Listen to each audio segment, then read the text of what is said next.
Hello again. I am here with Insania from Team Liquid. First of all, how are you doing? I'm good. How are you, Todd? I'm doing well. Thank you for asking. I will keep track of any other players if they ask how I'm doing. You asked. That's very, very kind of you. How old are you? 30. You're 30. And how many TIs have you been to now? Not that many considering my age. I think TI 9 was my first one. Yeah. And I picked the gyro and then Famously. decided... I wasn't going to bring that up. No, I mean, I do, so Yeah. nobody else does. Okay. Yeah, so then I skipped TI 10 out of shame. No, you did. No, we didn't qualify didn't for qualify. that one. Yeah, and then so 11, 12, and now 13, so 4. Grimstroke. You are supposedly the best professional Grimstroke player. This is a statistic I got off the internet. All right. But I feel like some of these supports, like maybe Grimstroke and stuff like that, and maybe even Disruptor, are they still super popular? Because now it's all this Sven and Tinker and stuff like that.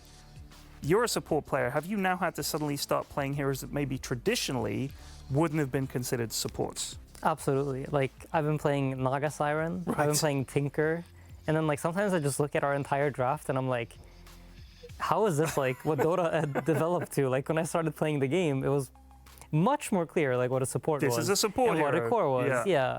No, times have really changed. And I know pretty recently, I think I said in another interview that I miss playing like the traditional supports. Yes. I wouldn't mind playing, you know, like Lich every once in a while. Yes. And just, you know, Or Oracle, for example. being a Lich. Yeah. I don't need to stack 3 camps with illusions while like I'm like at the same time deluging someone and then netting them for 7 seconds and like Right. you have to do all these mental gymnastics. I'm okay with like the boomer supports being good for a bit. God, yeah. Do you think that because of the nature of like the whole facets and innates and that kind of slight power creep that we've seen in Dota, that essentially the idea of a 5 as being like this squishy but useful hero, that's gone? Or do you think it's just the nature of this particular patch? I think it's very different. I think that really cool and interesting with facets is that Valve has opened up a way to diversify the game very quickly. Like instead of changing 4 spells, you can just change the facet, and now it's a completely different playstyle for the hero. And I think there's a lot of room for Valve to make that feature like one of the most hyped things about Dota ever. Right. So I like it.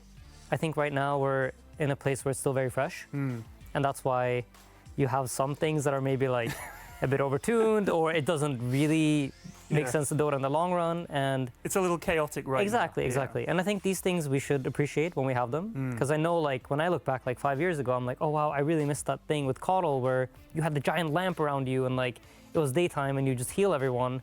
I really missed that. Right. But it was also super broken. Yeah, so I get why they removed it. Yeah. Oh man. So ahead of the groups, I want to ask you what you think of the other 3 teams in your group. Aurora. So last year, Aurora was one of our toughest opponents, I would say. If not for Gaming Gladiators, I think they were like the team that we had the most competitive series with last year.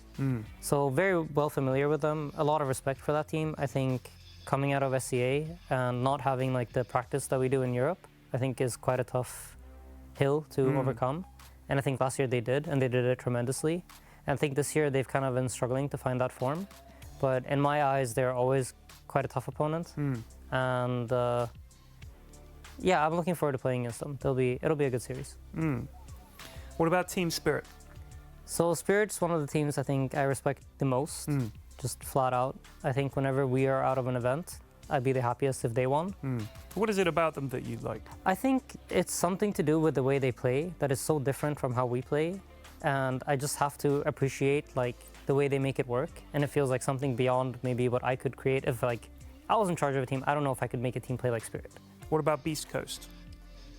So Beast Coast is a rather new team. I think they did something cool this year where they like restarted the entire roster after having a very stable roster and with a lot of like kind of unknown players. But they decided to mostly stick with the same group of people and build the team. And this is something that I obviously am a big fan of. That's kind of how we made our team. Of course. And I have a lot of respect for that again. I really like that about them. And you're confident going into TI? Yeah, absolutely. I think the patch hasn't changed much. And I think we were in really good shape for the past 2 events. And I feel like we've been working really hard, grinding a lot coming into this. So I have high expectations and high hopes. Fantastic. Thank you so much, dude. That's a great answers to all my questions. I appreciate it. Thank you. Take it easy. All the best.